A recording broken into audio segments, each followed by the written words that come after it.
Hi, I'm Issy Smith. I'm the Postgraduate Officer at the Students' Union UCL, and today I'm with Michael Spence, Provost at UCL. Hello. It's terrific to be here with you, Issy, having this chance to answer some of the questions that students have sent in. So Yes. Thanks very much for doing this. Yeah. I appreciate it. No problem. I mean, I was going to say thank you for joining me.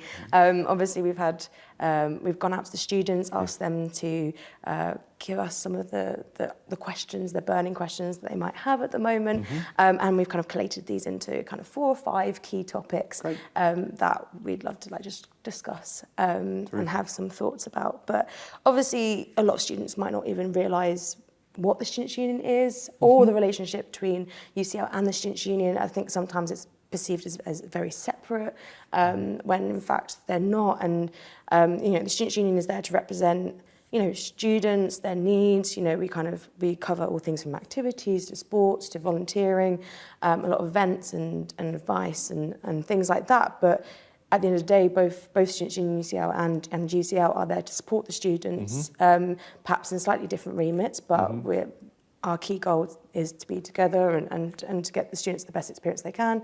And obviously we've even covered, more recently, we've collaborated on things like the Students' Life strategy, which really puts students at the forefront of life at UCL and the university experience, both in education but also extracurricular.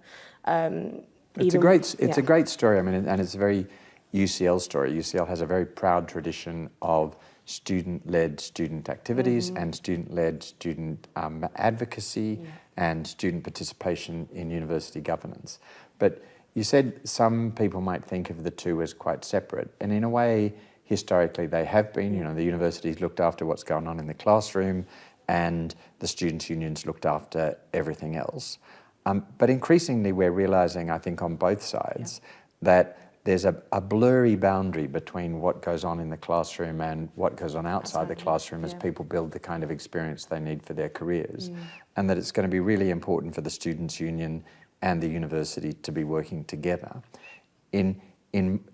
The one thing I'm really insistent on, though, is that we don't lose the tradition of the autonomy or of the student-led nature of the Students' Union, because that itself provides students with tremendous opportunities and makes sure that the union is always responsive to the community that we both serve. Oh, you put that perfectly. I think, we really champion the students, even from whether it be, as you say, in advocacy through our rep system or through even, student staffing. We hire hundreds of student staff to kind of help us within our structures to run on a day-to-day basis, and we wouldn't be here without the students at the end of the day.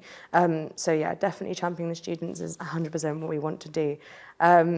But yeah, thank you for the introduction, and we'll get started on some of the questions. So I'm gonna read off this a little bit, but I will try and make it sound a bit more natural. So kind of starting with the student questions. Something that's very prevalent currently within the last 2 weeks is that many in our community have been indirectly or directly affected by the ongoing violence in Israel and Gaza. And a big thing that we want to focus on is what is UCL activity doing to support these students? So all sorts of things. The university's been working with the relevant student societies.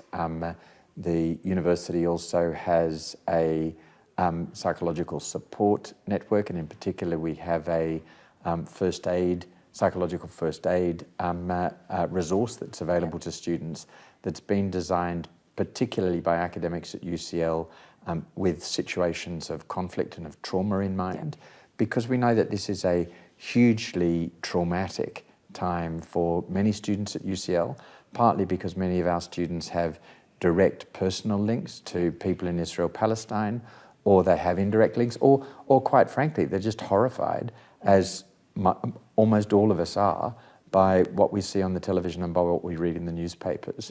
And so there are a lot of resources available to support students, and I would really encourage people to follow the links on the website to make sure that they understand what they are. Yeah, you mentioned student support and wellbeing, and I know that they recently set up a dedicated support team for students and affected by war, conflict, disaster.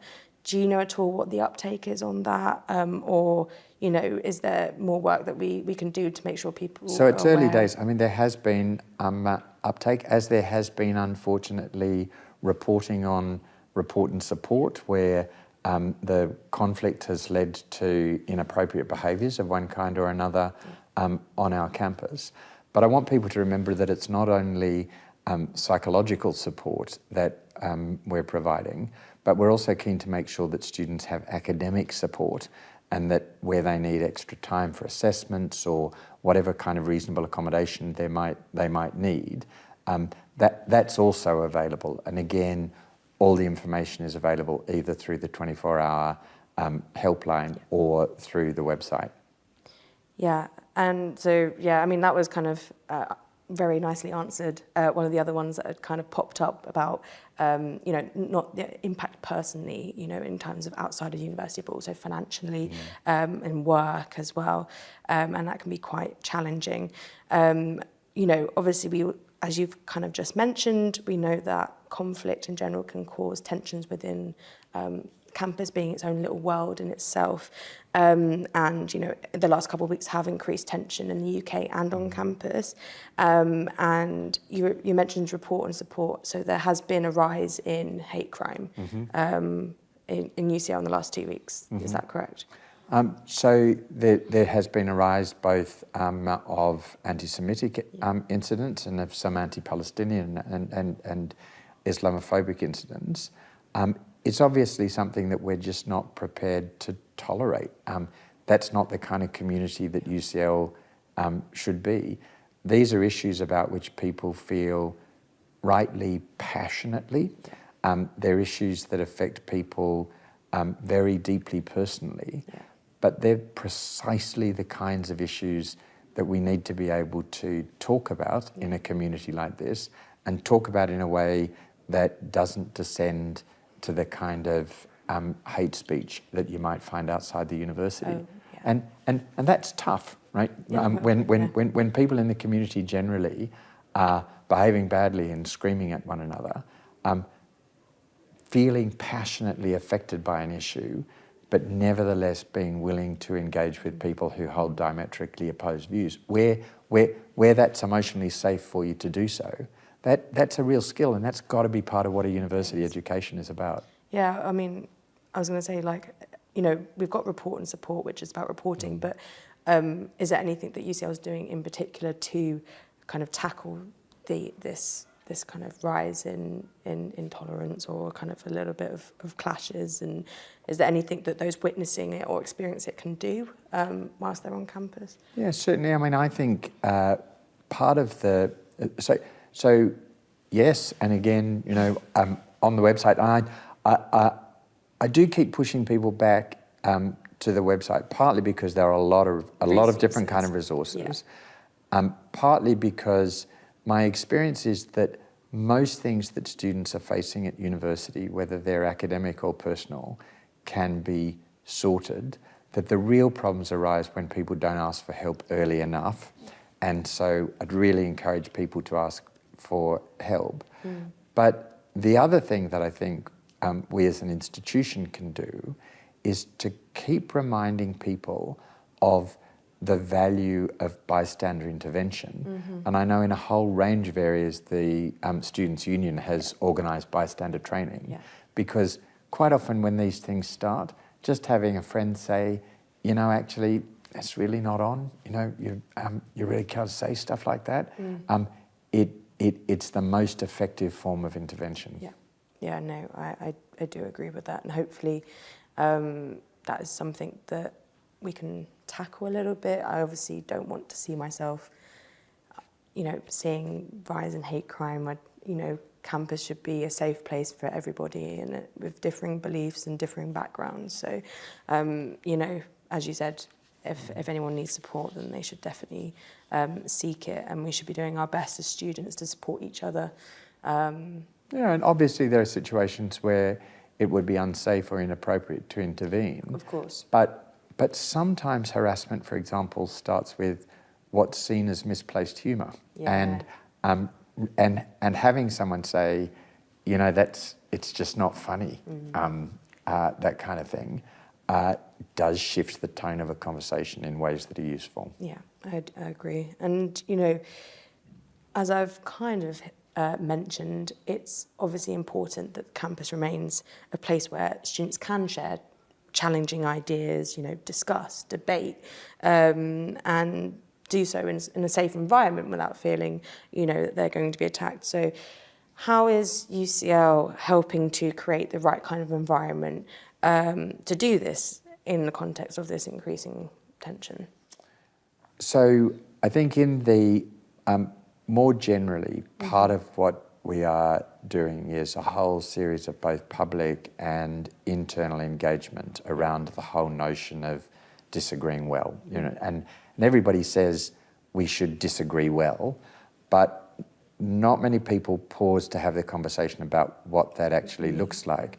You know, it can't mean not being offended. It doesn't mean that every conversation has to be like a kind of, North London after dinner party chat. These are things that people really care deeply about, and sometimes they're things that go to questions of people's very identity. But you nevertheless can practice skills like identifying the issues on which there is genuine disagreement, on looking for points of commonality, on choosing language commensurate with the issue at hand, on being epistemically open, and therefore admitting that there might be things that you don't understand or about which you are wrong, all the time passionately advocating for things about which you feel very strongly. And part of the conversation we're having in our Disagreeing Well program at the university is precisely around that how-to kit. What does it actually look like to have those disagreements? And you can't do it over Twitter, whatever it's called. You should be able to do it on a university campus. Yeah, especially, we want to create that kind of environment where, as you say, you can have those more open conversations. And I guess more specifically, in relation, again, to these last 2 weeks, and I think a question that a lot of students want to know and maybe don't quite understand because, you know, it's hard to communicate, but why doesn't UCL take a stance on Israel-Gaza or sometimes take sides, if you like? Right, because I'm not the Pope and I'm not the Secretary General of the United Nations. You know, my job is to look after the university and to make sure that people in the university can have conversations about really difficult topics about which very wildly different views are held in the university. And if the university were, as it were, to announce what it regards as the right answer on any given question, it would skew the conversation and would inevitably make the environment hostile for one side or other to the debate. So I think it's important that we participate in public conversations about the role of higher education. Obviously, we need ground rules about how we conduct our business as a university, but I think on important matters of public conversation, we need our function in a liberal democracy is to create the environment where people are able to have the conversation, to encourage our students and staff to be out there in public advocacy as individual academics and members of and other members of staff and as individual students, but as an institution to create the forum for the conversation and to model to the community more generally that it's possible to have the conversation in ways that might be meaningful and constructive. Completely, yeah, I completely understand. I know from the perspective of the Students' Union, I think for us as a charity, there are just things legally that we can't take a stance on. Kind of like you say, we're there to provide a service to students, to support them, lift them up, to be able to do what they want to do and express themselves. But you know, we are and you know, obviously this is a particularly fraught issue. Yes. But on almost every big matter of public concern, on a given day, my I'll have in my inbox emails from concerned staff and students that say, why don't you take position A, which is obviously the ethical position to have, obviously the position consistent with UCL's professed values. UCL should be coming out and saying A. I'll open the next email and it'll say, why don't you say not A? Not A is clearly the position consistent with UCL's ethical values. And what I want to do is say, actually, UCL should be the place where the A group and the not A group are able to have a conversation.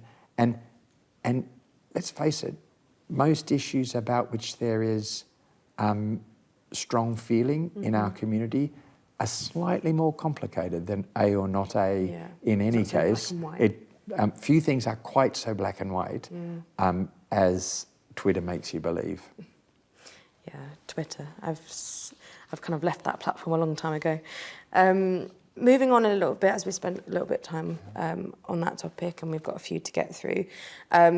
Another big one was obviously last year was dominated by a lot of industrial action, cancelled teaching, and the new kind of phenomenon of marking and assessment boycott, which impacted a lot of students. And, you know, I've been here since 2017, 2018. I've experienced strike action every year of my studies. So I guess the question is, you know, after 6 years, what comes next? You know, do you see more strike action in the way? Do you think it might kind of, I say fizzle out, but yeah, what's your viewpoints on that coming up? So UCL has 3 recognised staff unions, and strike action, pay is negotiated in universities at a national level, and strike action is organised mostly at a national level, and therefore, and we've been through a period of sort of heavy industrial action. I feel very torn about all of this because I have said again and again that I think our staff are underpaid. I don't think that the sector in the UK pays as well as it should. And that's extraordinary because we're a talent business, right? The only thing we got is a couple of buildings and clever people. And so the focus of our strategy released last year is really around making sure that we find the resources to invest in people and in the things they need to do their work. So I was incredibly proud that at the end of last year we were able to announce that we'd found the money to put £110 million additional over the next 4 years into staff pay. And we're allowed to do that in the way we're doing it within the national framework. So personally, I understand why people strike. I know it's not easy for people to strike because they care about our students, but my primary duties are to make sure that students don't suffer or suffer as little as possible because of industrial action.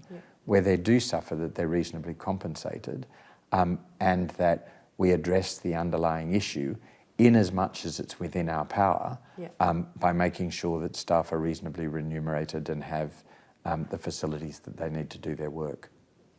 I mean, as I said, it's been quite a few years of ongoing industrial action. I know that there's been quite a lot of movement over the summer period in terms of improving. I know the pensions have kind of improved a lot, and that they're currently holding a national ballot. Am I correct? I think that's being announced next week sometime, I think. So I guess that would be interesting to see what the outcome of that will be, and see where we can go from there. You know, footballers have very short careers, and only a few of them make it, and I don't begrudge them the millions they earn, but they do earn millions. And if you compare that with our researchers who are curing cancer or thinking about development issues in the majority world, or, I mean, the contribution of our staff and students is just extraordinary, and our staff deserve to be reasonably remunerated. And I'm on record saying that we've got to do whatever we can to pay people more. Yeah, with the least effect, hopefully, to students as well, because I know marking assessment boycott was quite stressful for a lot of people this summer. The marking and assessment boycott,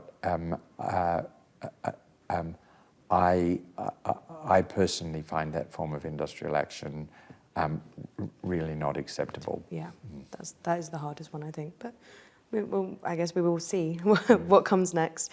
Again, more topics to discuss. And this time, I think it's important that we move on to UCL's LGBTQ+ inclusion work. We really want students to feel that they are safe in a comfortable environment, that they're able to express themselves and express their identity whilst they're with us. And there was an equality implementation group recently set up to drive this work forward. Are you happy with the progress that this group has made? I am, and indeed they're about to release the results of their work over the next couple of weeks, so it's a kind of watch this space thing.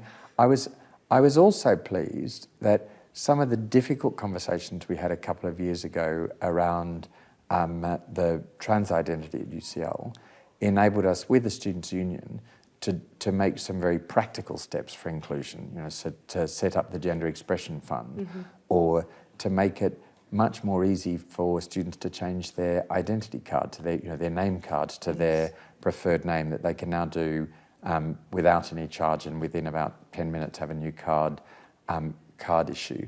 So I'm keen both that we do the sort of big positioning stuff, but also that we pay attention to the practical details. Yeah, they're little details, but they're not too little, right? Because they're not insignificant. They're quite they're significant. not insignificant because if it takes forever and there's huge transaction costs to you getting your identity card changed, it says you're not welcome at UCL. And so it's a big practical detail. And what I want across our EDI work is to make sure both that we're doing the kind of strong signalling piece in inclusion, but also that we're looking after those details of making sure that that everybody feels they can bring their whole self to UCL. I wasn't actually aware of those little initiatives, so they're great. I think that's applicable across all the uni. There's often these really big ideas and umbrella ideas, but actually sometimes it's the little practical things that make a real difference in the students' day-to-day living. Obviously, that's great that we've got that group going. I know from being in my own position that we're still hearing from LGBTQ+ students, especially trans and non-binary students, that they're having some negative experience at UCL. So what more do you think can be done to address these concerns and these kind of issues? So it's a culture shift, and again, it's a thing about there not being a silver bullet. It's about education. It's about making sure that our policies are as inclusive as possible, and that is literally the boring work that we've been doing, the important but meticulous work we've been doing of going through policies to make sure that they're not exclusionary in one way or another. It's all those little things, and it's the cultural things that we were talking about before, because often what makes you feel excluded is the inappropriate joke, for example. And it's not uncommon that the inappropriate joke is unthinking rather than malicious. And that is where building a culture where people can intervene. And I know that the Students' Union also has done a lot of work in bystander training. It's all of those small but crucial initiatives in culture change that I think are important. Unfortunately, there's no one of them where if we do this, all of a sudden everybody will feel welcome. But it's a mindset shift in the institution. Yeah, I do agree with that. I mean, it's kind of, as you mentioned, we've got the active bystanders training, biggest in the UK. and I think we've already trained about 4,000 students. So hopefully that can be continuously continue to be rolled out. It's all those little moments. I remember I hadn't been at the university long, and I was with a group of 100 members of staff, and we'd broken into groups of 10 for discussion. Every group had to nominate a rapporteur, someone to come back and explain what the group had been talking about. And every one of the groups, even though it was quite a diverse room, nominated a white man of a certain age. And so just saying at the end, has anybody noticed that we all nominated a white man of a certain age? What does that say about UCL? It's these things that just kind of open up discussion and make people think, oh yeah, this is not creating the kind of place we want to be a part of. And it's that constant alertness to these issues that I think is really important for leaders in the institution, but for everybody in the institution more generally. Yeah, I completely agree with that. We've got to keep working to change that mindset, and we'll get the support for these students. We want it to be a home, and it should be their home. Again, slight change, and I feel like I'm jumping around all over the shop with these topics, but moving on to something kind of a bit more, it's been plaguing us for years, the climate crisis. Yes. Big one. And I know UCL's and the Students' Union have both been working really hard to improve their kind of carbon footprint and sustainability. But, how going forward and even now, are you making sure UCL is an active leader in this sustainability, climate change space, and how are we making a tangible difference, So there's a distinctive contribution that UCL can make in this space, which of course is the research and education piece. But in many universities, what happens is they have a sustainability policy, a kind of climate policy response, and it's run by estates or by operations or whatever it might be, and then academic work going on in the latest thinking. What we're trying to do is bring those two together. So we're just appointing a pro-provost sustainability to be, just as we have a pro-provost EDI, to be an academic lead working with our operational people as they together develop strategy in this space. And, of course, we have lots of initiatives and strategies and all the rest of it, but as they constantly refine those things.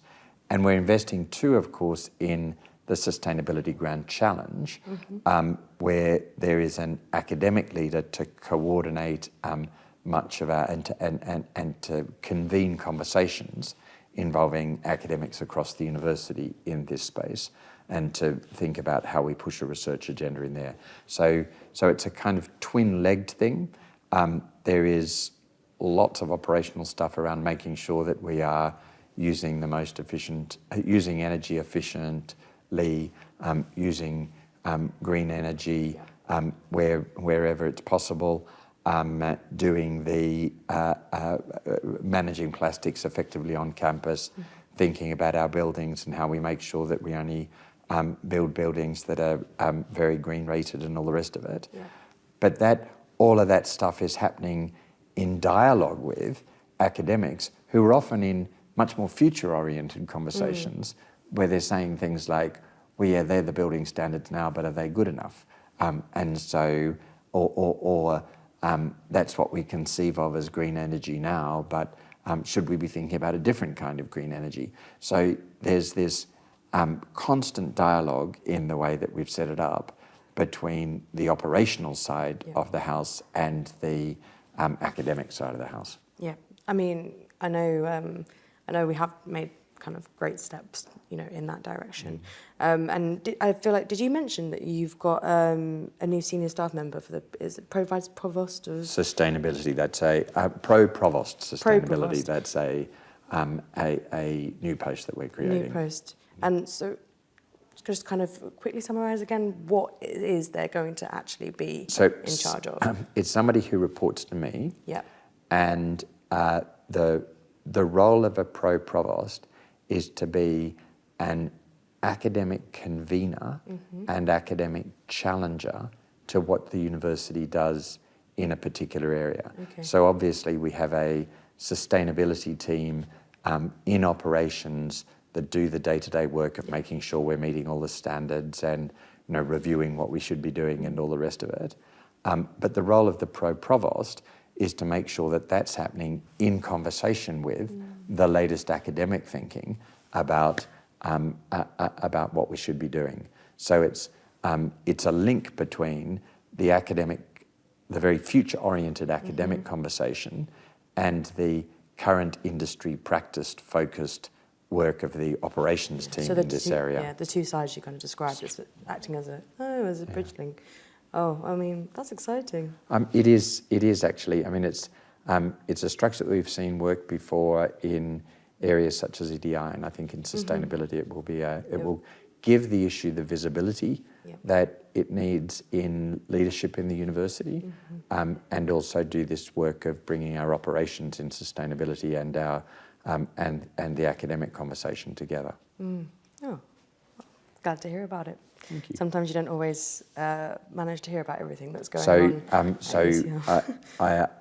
I'm not sure you heard it first here, but I'm not sure that we've made the big announcement yet either. So there you go. It may be that it's being announced to the student community first. Well, there we go. Yeah. There we go. Hot news off the press.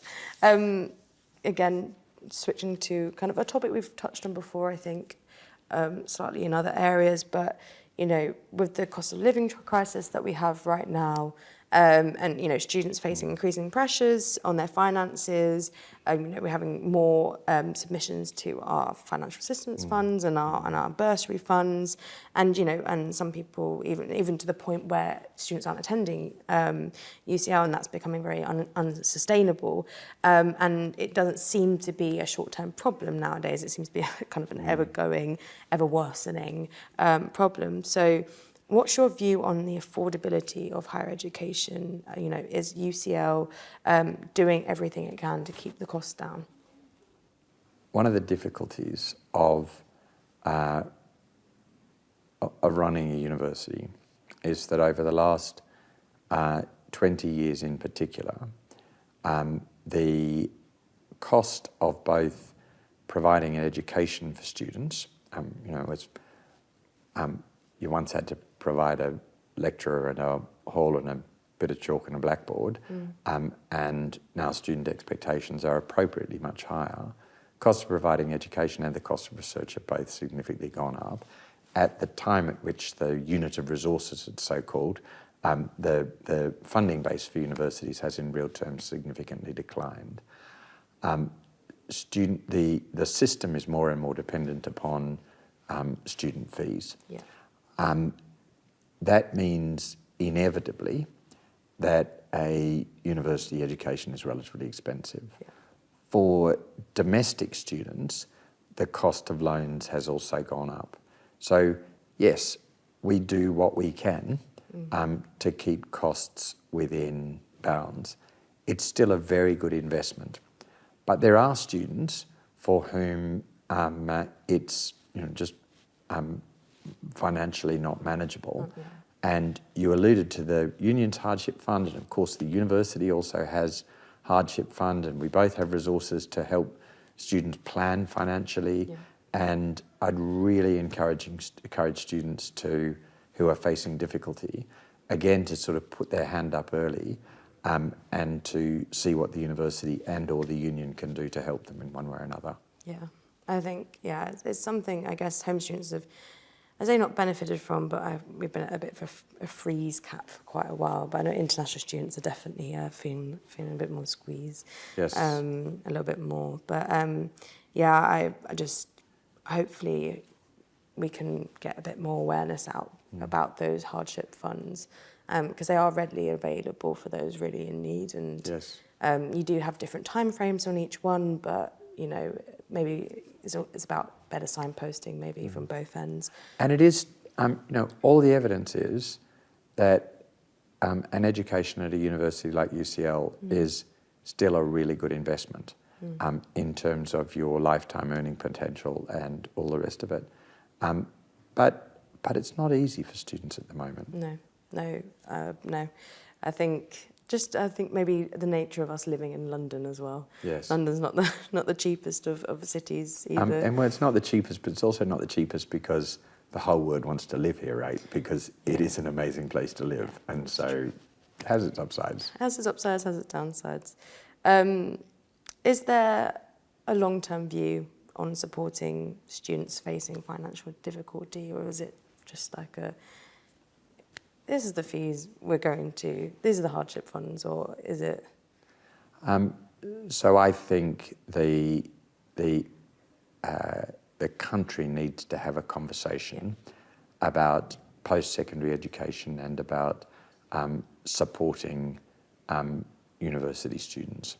You know, I went to university. I'm privileged and ashamed both to say in the days when it was free, and you know, I still had 5 part-time jobs at any given point at various points in my degree, and that was, but the pressures have just become really intense, and so we do need a national conversation. Yeah.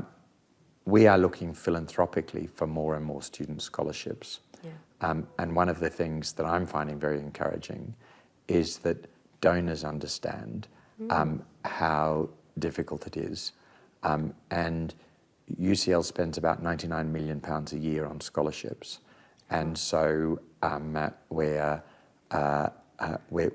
already providing a lot of funding, but I'd like to see that number significantly increased. Yeah, I was actually recently on something for UCL East, you know, trying to make sure that the surrounding areas, I think it was a scholarship fund for those living in the surrounding areas around East, so that they might you know, kind of get into higher education. So it is key. There are these scholarships around, and they are really key to widening that access to higher education, which I know can be quite difficult for some people. Yeah. And particularly difficult for people in the middle, for whom I have a real heart. It tends to be, you know, in higher education at the moment, that if you're really quite comfortably off, you're all right. Yeah. And if you come from a very financially disadvantaged background, then there's often lots of ways of support. It's the people in the middle who don't quite qualify for some of the bursary support of one kind or another, for whom life is increasingly tough, and they're the students for whom I have a particular heart. Yeah, hopefully. Well, I know at the Students' Union we're working particularly, we've got our own kind of committees on cost of living, trying to improve, especially with the national elections coming up, maybe not this year, next year, kind of really looking at advocating for better kind of consideration of higher education needs within government policy as well. And I'm often asked by students, you know, why don't you do more to talk to the government about this? And I can tell you I wear out my shoe leather in Whitehall and Westminster talking to people about these issues. There are a lot of competing priorities. You know, the people from the NHS do the same thing. But we are constantly pushing the government around these issues. Yeah, and going to continue doing so. Yes. Just to finish off, and something that I mentioned in the introduction is that earlier this year we co-launched the Student Life Strategy, and you know, maybe some people might be really aware of what this is, and maybe some people won't be. But you know, we're really ambitious in this space and have set out some really high aspirational targets, as you may know. What do you think that we need to do together to make sure we can meet these aspirations, and you know, to create a really truly world-class student experience at UCL? Yeah. So as I was suggesting before, the fabulousness of the student experience at UCL is partly, but not entirely, a product of a history of neglect plus our extraordinary students. So the university traditionally said, here, O student body, here, student union, is a chunk of change, go away, and if you can't enjoy yourself in London, then you shouldn't be here, right? And that led to a phenomenal tradition of student-led student activities of one kind or another. And that was fine in a particular time, and in particular in a certain kind of employment market, where people were looking at the classification of your degree and having an interview and not much else. These days, students both want a slightly more curated experience. They don't want to know that the orchestra is great this year because there happens to be a group of students who are really good at organising it, but next year it might not be so good because they're leaving and there's nobody united. They want a slightly more curated experience, and they also need to be building CVs that include co-curricular and extracurricular activity to show that they have the kind of rounded profile that employers are increasingly looking for. I'm very aware that that rounded CV is much easier for people who come from families with a lot of social capital to get than for everybody to get.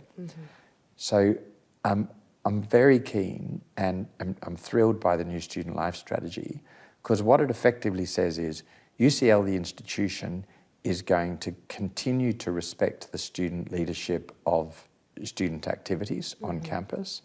And we're proud of that tradition and we don't want to undermine it. But we are going to think about places in the life of the union where maybe there need to be a few more employees or whatever it might be to help organise things. And also, how do we help students put together the kind of profile of co-curricular and extracurricular activity that are going to put them in as strong a position as they could possibly be in the job market. It's not just about the degrees are great, it gets you that foot in the door, but it's actually a lot of the time the things that really grabs people's attention is all the extra things, as you say, to round out that CV. It's what you can do there, and obviously the student life strategy really focuses not only on the clubs and societies and sport and volunteering, but also intercultural engagement and departmental societies, and trying to get again those links between UCL and the Students' Union, but also just student experience. So I have a personal challenge, which is a Chinese recruitment agency. This came through on my WeChat feed. A Chinese recruitment agency once, relatively recently, asked a whole bunch of Chinese employers which graduates from which universities globally do you most prefer and do you most regard as employable. And the University of Sydney, where I was last, was the most popular, and UCL was the second most popular. Ooh. So given that I am at and deeply love UCL, I am keen to topple the University of Sydney from that perch, and to make sure that our students really have every advantage. We have a great careers service, but that they have every advantage that they can possibly have as they go into the careers market, and that their ability to say things like, I was a part of a group that did this, or I was a part of a group that did that, doesn't depend upon where they went to school or who their parents know, but is a part of a rich student experience at UCL. And that's what the student life strategy is all about. Yeah, well, I mean, we've already got started with a lot of it, but I'm really excited to see where it takes us, because I think it's fantastic having come into this role. But yeah, well, I think that's the end of kind of the questions we've been given by students, curated into kind of 5 rough topics that are quite hot right now. And, I think this was great. Thank you so much for meeting with me, because I think students like to feel that, that the higher ups, I guess, if you want to call them higher ups, are accessible, and that we can have these talks and I would really encourage people. My email address is just michael.spence@ucl.ac.uk, and I doubtless will have said some things to you that will have irritated some people in the law of averages, or maybe people have some ideas for other things we should be doing or other questions. people should always feel free just to write to me, and students do, and I make sure that I answer them. Yeah, same here. For any of our officers, sabbatical officers or myself, it's p.officer for me at ucl.ac.uk, and to facilitate conversations and to get these open channels is it's really great. I enjoyed it. Thank you. Terrific. Thank you for meeting with me. Well, thank you very much.